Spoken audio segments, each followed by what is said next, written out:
How much more Fresh Foam X can you pack in a shoe? That's probably the question New Balance was asking when they created this one. Today we are reviewing the New Balance Fresh Foam X More V6.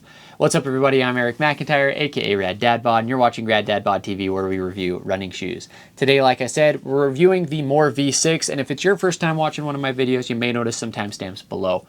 Feel free to jump around the various parts of this video, but if you do so, I'd sure appreciate it if you watch the full thing when you get a sec, because I put a lot of time and effort into these videos. And if you've been a viewer for a while, but you haven't yet hit that subscribe button, please consider doing so today, and turning on those notifications so you get notified every time I drop a new video, which is typically Monday through Friday.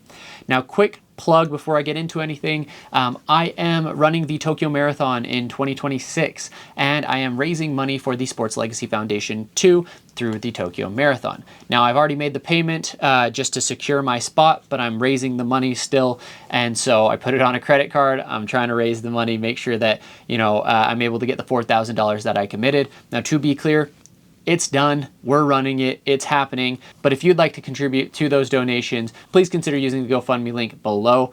And if you're in need of any gear, any commissions are going towards the charity foundations as well. And if I end up raising more than the $3,000 plus the $1,000 that I've committed myself, then hey, it's all going to charity. I'll donate it towards the Sports Legacy Foundation, as well as a charity benefiting men's mental health at the end of the day. So no matter what, all the money is going towards charity, going towards a good cause. So if you are willing and able, please consider using any of the affiliate links or the donation link below, as all of that's going towards a good cause. Now, quick disclaimers and disclosures are that I did receive this shoe directly from New Balance for the purpose of review.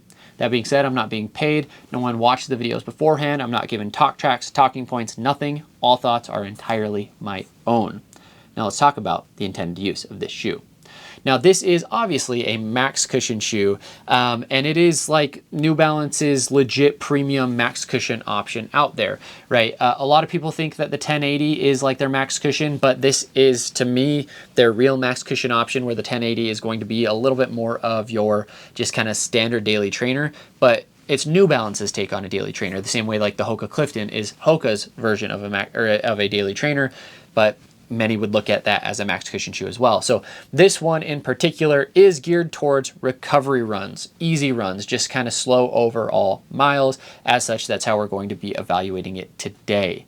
Now, from a price standpoint, this shoe comes in at a very affordable $155.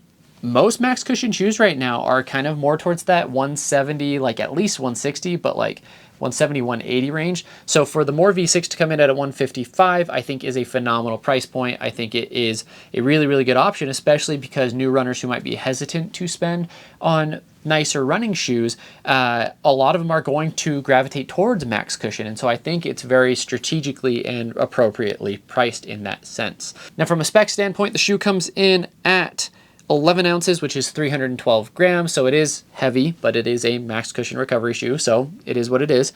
And then from a stack standpoint, you have 42 in the heel, 38 in the forefoot for a 4mm drop. So really, really, you know, low drop overall, low profile, lots of plush, lots of stack underfoot. Now, from a fit perspective, I would say that the shoe fits wide. It's roomy, it's wide foot friendly, very much fits big throughout, but lengthwise, I would say true to size. So I would not have size up or down. I would go with your normal one, unless you have really narrow feet, in which case this shoe may not work for you anyway, just because it is a roomy overall fit. I didn't have any lockdown issues. We'll talk about the upper, but for the most part, true to size length, wide overall.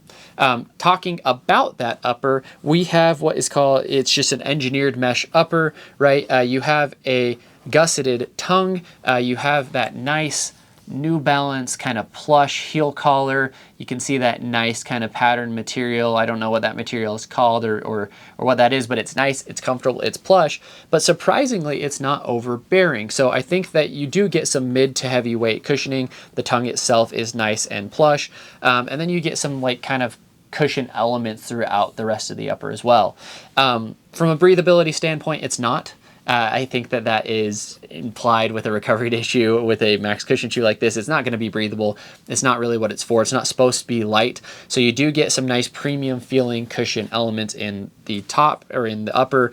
It's really, really nice. And then you do get some pretty good lockdown. So despite being wide, I did feel like I was okay in the shoe, especially because it's not like I was running fast in the shoe very much.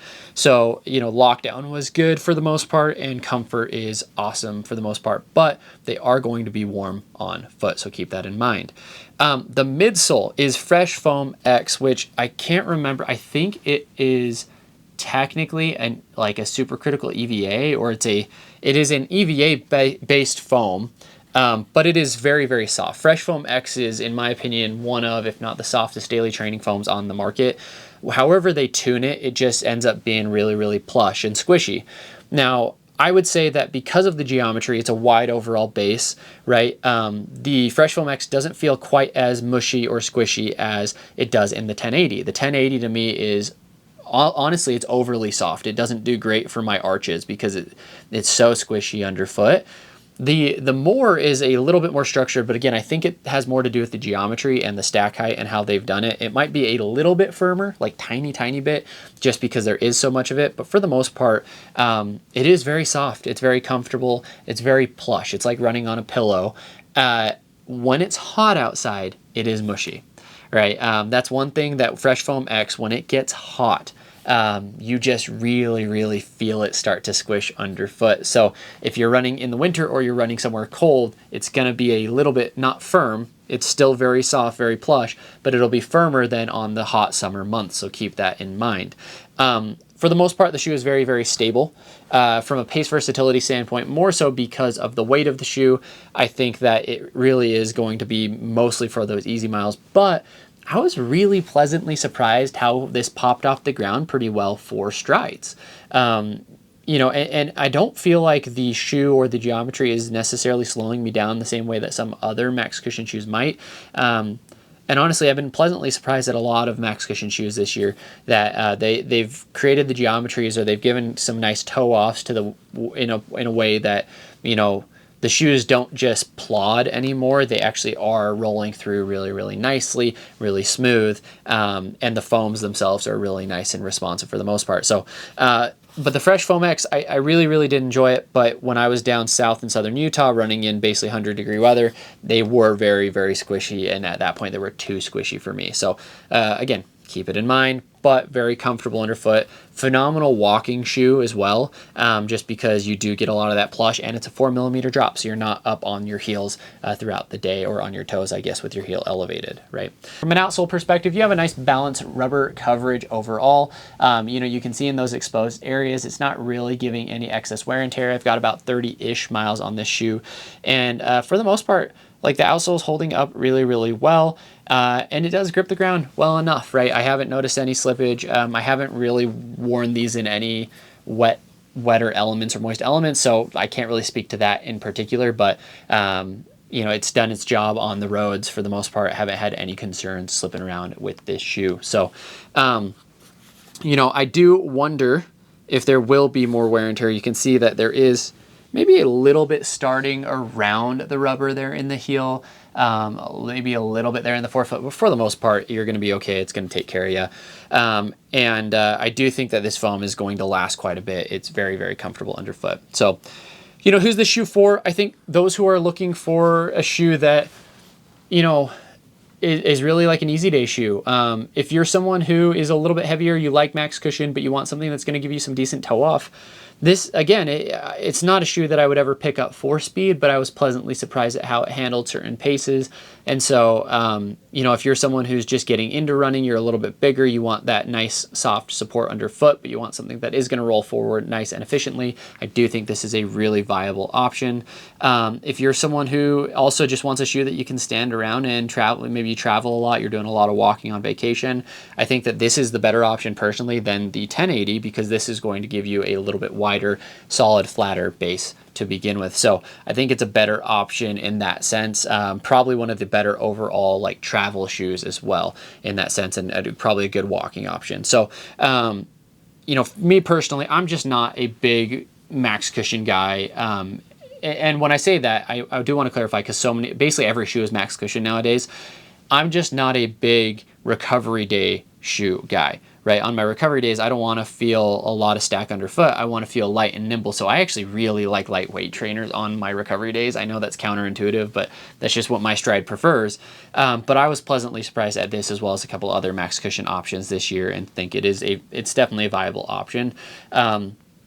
Unless it is the one shoe that you run in and that's it, it's hard to maybe know where this can fit in a rotation. So just, evaluate for yourself what you kind of are going to be using it for. I think it's best for easy kind of mileage, recovery mileage though, for the most part. So just some final thoughts.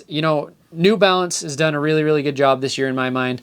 I really like the 880 actually. It's kind of the one that gets slept on between the 880, the 1080, and the More. I thought the 880 was a really, really good daily training option. The 1080 is always very, very popular. I think I like the More over the 1080 though, just for that intended use of more recovery miles overall, because the 1080 is a little bit too soft, too squishy for me for those daily miles. So, but yeah, New Balance done a lot of good things. The Rebel is a really, really nice daily training option. The, Elite V5, I think, is a lot better than the V4 as far as being a little bit more aggressive, being more, fast. I like that shoe a lot actually on the track. So, been impressed with what they've done.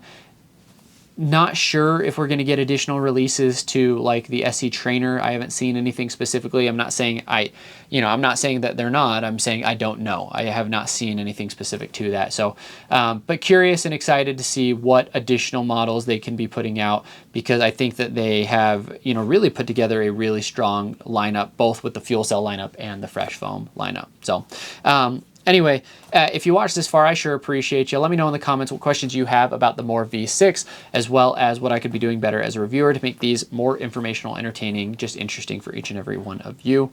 Final plug as well, Tokyo Marathon. If you'd like to donate to the Sports Legacy Foundation, please consider using the GoFundMe link in the description below.